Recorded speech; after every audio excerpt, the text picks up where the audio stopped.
Welcome to Latha's கேசல். இன்னைக்கு restaurant ஸ்டைலில் healthy ரெசிபீஸில் வீட் கார்லிக் சில்லி நூடுல்ஸ் எப்படி பண்ணுறதுன்னு பார்க்கலாம்.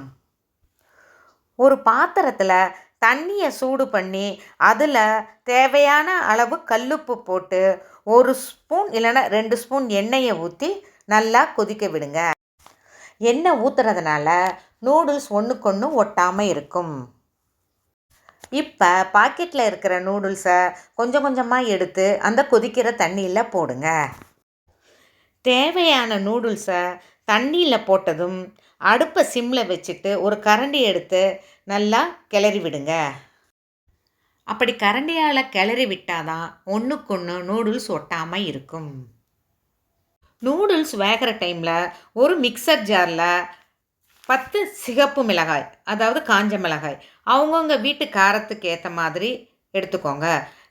தோல் எடுத்த 7-8 பூண்டு பல் அதையும் எடுத்துக்கோங்க.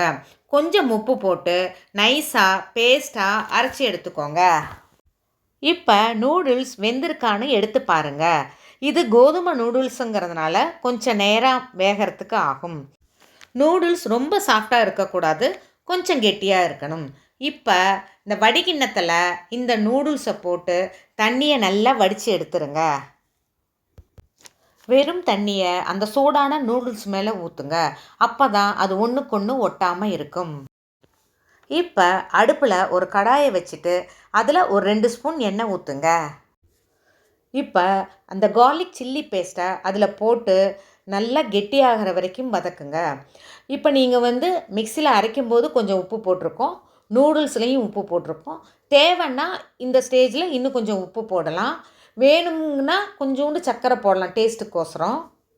மெலிசா கட் பண்ண ஆனியன், மெலிசா கட் பண்ண குடமிளகாய், அப்புறம் 2ஆக கட் பண்ண பீன்ஸு, அப்புறம் உப்பு தண்ணியில் போட்டு வச்ச ஃப்ளாரட்ஸ் இதெல்லாம் ரெடி பண்ணிக்கோங்க.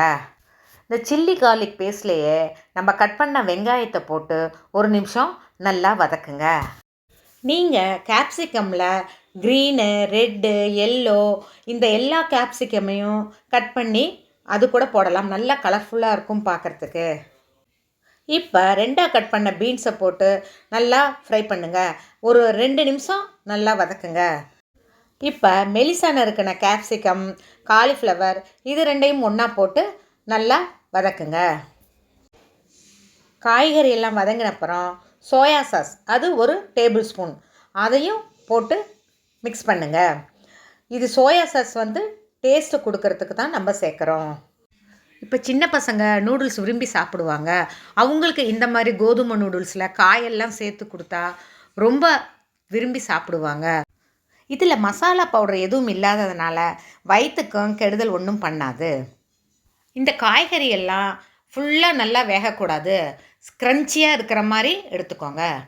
இந்த ஸ்டேஜில் நம்ம நூடுல்ஸ், கோதுமை நூடுல்ஸ் வேக வச்சுருக்கோம் இல்லைங்களா, அதையெல்லாம் கொட்டி கிளறுங்க. இதை கிளறும்போது ஒரு ஃபோக் வச்சு கிளறி விடுங்க. அப்போ தான் அந்த நூடுல்ஸ் எல்லாம் உடையாமல் இருக்கும். இந்த சில்லி கார்லிக் வீட் நூடுல்ஸ் சாப்பிட்றதுக்கு ரொம்ப டேஸ்ட்டாக இருக்கும். எல்லோருக்குமே பிடிக்கிற மாதிரி இருக்கும். அப்படியே ரெஸ்டாரண்ட் ஸ்டைல்லையே டேஸ்ட் இருக்கும். உங்களுக்கு இந்த வீடியோ பிடிச்சிருந்ததுன்னா லதாஸ் கேசலை சப்ஸ்கிரைப் பண்ணுங்கள், ஷேர் பண்ணுங்கள், லைக் பண்ணுங்கள், பெல் ஐக்கான் கிளிக் பண்ணுங்கள். அப்போ தான் நான் வீடியோஸ் போடும்போது உங்களுக்கு நோட்டிஃபிகேஷன்ஸ் வரும். நீங்கள் என்னோடய சேனலுக்கு போயிட்டு ப்ளேலிஸ்ட்டை கிளிக் பண்ணிவிட்டு ஹெல்த்தி ரெசிபிஸை கிளிக் பண்ணிங்கன்னா அதில் என்னோடய எல்லா குக்கிங் வீடியோஸும் இருக்கும். தேங்க்ஸ் ஃபார் வாட்சிங்.